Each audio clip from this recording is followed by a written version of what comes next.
So, hello all. Beautiful sunny day. So, I'm going to Sprinter. Getting a full service on this today. And so we're going to get work through this. Just getting it run up right now. Just getting nice and warm. The oil drains out nicely. Then we're going to crack in. We're getting all the filters left and changed. Give me a check over. It's a food store van, so it gets used seasonally. Literally, not doing very often at all. I dare to say, not done many miles. Obviously, with the busy summer months, it starts to get used a little bit more, obviously, for events and stuff like that. So that's why we're getting service. We're getting service now. We're going to get the airbox out of the way. Remove that. There's a little tab underneath. And just push it up and out. Two sensors. Get them unplugged. Get that off. And it just pops up out of the way. We'll get this out of the way. Then we can access oil filter, which is down there, and the fuel filter, which is up there. So I'm going to leave it running for a few more minutes, get nice and warm, and then we'll get cracking with that. So firstly, I've got a cup on that. I'm just going to undo this oil filter so we can let it drain while we're underneath. So 30mm sump plug. I'm just going to leave that to drain away. That's new oil filter, new seals. I like personally to put red rubber grease around. It's just my method rather than oil. Just I've had these where they've been over tightened and they've got stuck in. And they are a nightmare to get out once that happens. So I like to put red rubber grease in, just to help prevent that. And grease on the seal and that so it doesn't catch. Just get that wound in and torqued down. That's all torqued down, 25mm that I stated on there. You can see there. So we're going to crack on. We're going to leave it to drain a little bit longer. We're going to crack on, get the air filter and everything built back on. That's my air filter swapped over.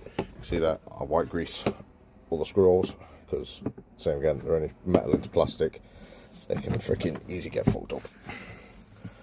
So get that slide back in and just tighten all these down. These little points where they mount, just a thin smear of grease on each one, just so they don't get caught up in the rubbers again. So that's our new fuel filter. Basically, the two hoses to pop off. They've just got Jubilees, these ones. Normally they have them style clips, but somebody's put Jubilee clips on them once upon a time. You've got to then take these two little torques out from the T20s, twist this so it releases from its cage and pull it up. There's two seals on there. Place those two seals, bit of grease on them, back down, twist it, and then back in, and then it sits down in there. I'll show you when it's back on there. It sits down there.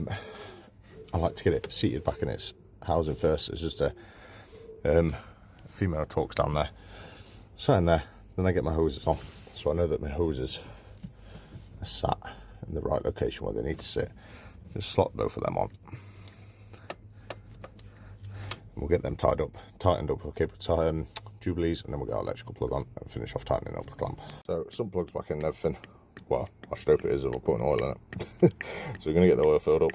I think off the top of my head these are about 10-11 litres, something daft like that, but obviously we're always checking the dust off the dipstick. So we get that filled up. Obviously fuel filter, normally we do the fuel filter last, but I know for a fact these don't have any bother starting. You literally turn the ignition on, leave it 10 seconds and they fire straight away, so I ain't got to worry about that. So we'll get that filled up, get the air filter on and start it up, let it run for a second, check for leaks, and we'll get it finished off. So a good way to tell if you need to prime your fuel filter or not is a quick normal indication. Just turn the ignition on and just grab hold of the fuel pipes. I grab hold of them and you can feel the fuel entering into the fuel filter or not. That is a good indication that it's going to self-prime itself. So obviously go back, I like to do it again. I turn the ignition off, turn it on, I'll leave it another 5-10 seconds just to make sure. Obviously make sure it's in neutral. And when we start it up, we're just watching for the oil light to make sure the oil light goes out. Which this one didn't even pop up on that sound. So let it run for a second.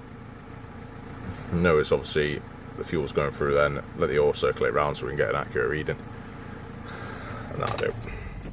So that's it all done. I've obviously gone through, double checked all the oil and everything. We've inspected it, gone underneath, inspected it all, checked obviously topped up the screen wash, checked the coolant, antifreeze if it was down to like -16 or something, which is more than enough.